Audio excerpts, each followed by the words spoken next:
Hey guys, Mr. L here. So we are coming to the end of the first module and we are currently on lesson 5. And what we're looking at here is still identifying proportional and non-proportional relationships. For this, we should understand that this means that if it's proportional, it has a pattern, an equal balance, all right? And here we're going to start to put it into graphs, which is something that's just an easy way to display data. All right. Looking at the first question here, it says Isaiah sold candy bars to help raise money for his scouting troop. The table shows the amount of candy he sold compared to the money he received. So the actual question is the amount of candy bars you sold proportional to the money Isaiah received. How do you know? So if my X is the candy bars that we sold, the Y is the money received, we've got to look at here. Going from 2 to 4, I can either multiply by 2 or I can add 2. Okay? Actually, I should probably put that over here, right? I can add 2 or I can multiply by 2. Well, going from 4 to 8, okay, it looks like multiply by 2, but going from 8 to 12, that's an add 4. So that doesn't work to figure out if it's proportional. So what we need to do is we need to figure out how much money we're making for each candy bar in the first one, right? So if we look at the first one, it shows for every 2 candy bars, we receive $3. So $3 per 2 candy bars. If we divide that 2 into 3 to 0, right? So 1 there, and then 2, and then 1, bring down my 0, 5. So it shows that I'm getting 150 per 1 candy bar, which means that for each 1 candy bar that I sell, I should get $1.50, and it should be proportional all the way through. However, if I look at the rest of these, that doesn't quite work out, does it? Because even if I take my 4 and I multiply that by 150, 150 times 4, well, that's 0, and 0. Here are my 2. 4 times 1 is 6. So right there, we're off. So no, it is not proportional because it is not a constant rate.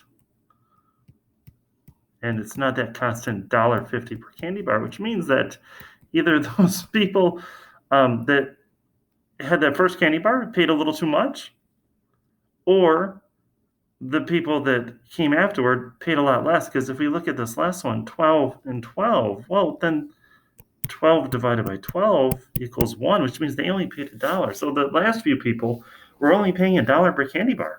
They got a heck of a deal there. All right, exploratory challenge. Here's where we start to see the graphs come in. Using the ratio provided, create a table that shows money received is proportional to the number of candy bars sold. Plot the points in your table on the grid. So for X candy bars sold, we received $3. And if we look up here, we see that we already figured out that means that it's $1.50 per candy bar, okay? So what we're gonna do is we're going to make this easy. We're just gonna say 3 candy bars, 4 candy bars, and 5 candy bars. And here I'm gonna add $1.50 to make that $4.50. Now I could go through and I could do the multiplication, $1.50 times 3, but I'm just gonna keep adding $1.50 each time because I'm adding 1 candy bar. And since my rate is proportional, then we're gonna be able to do that easily. So $4.50, so this is gonna become 6, and this is gonna become $7.50, okay? Sorry, it's a little messy there. So now we need to graph this. And remember that my X is always my horizontal. That comes first in an ordered pair. It's X and then Y. And then my Y is my vertical line. Right? And let me just change colors real quick so we can make sure that we can see this. Okay.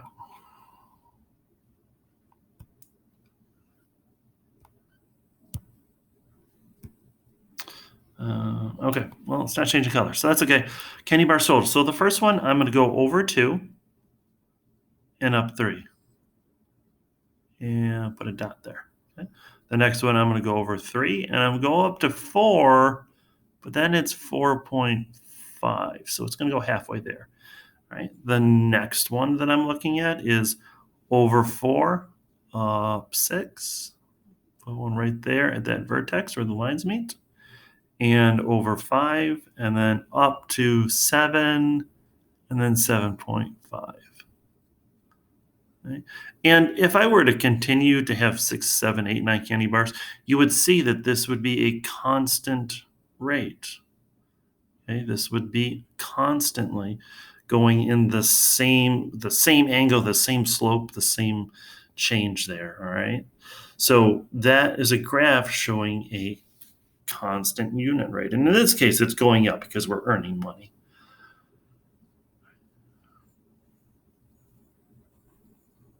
Characteristics of graphs of proportional relationships. Okay. What this means is that they increase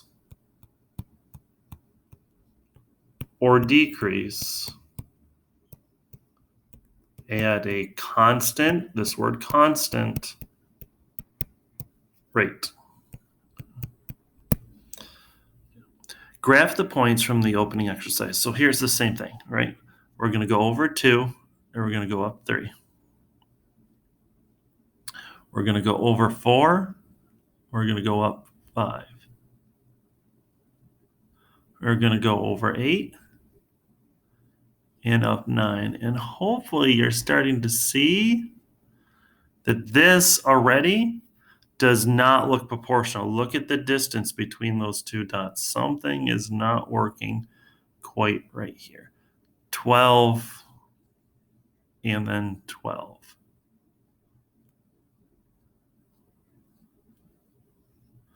All right, and we know that this is not going to be, because this is going to go like that, and it's more angled, more rounded than it is the straight line. So this is not proportional. Not proportional. All right. Example 2, graph the points provided in the table below. Describe the similarities and differences in comparing your graph to the example in 1. So 0 to 6, okay? 0x, 6y.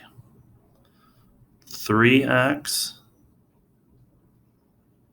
9y. Ooh. Careful on this one because it's counting by 2s. 2, 4, 6, 8, 10, which means you're going to need to go halfway. 6 and 12. 9 and 15.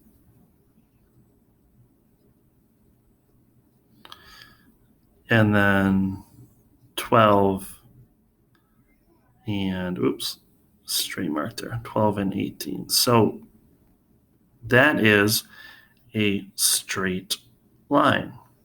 Mm-hmm. So for every x, I have a constant y. So example 1, so similarities are it increases, right? Difference is this is a example 2.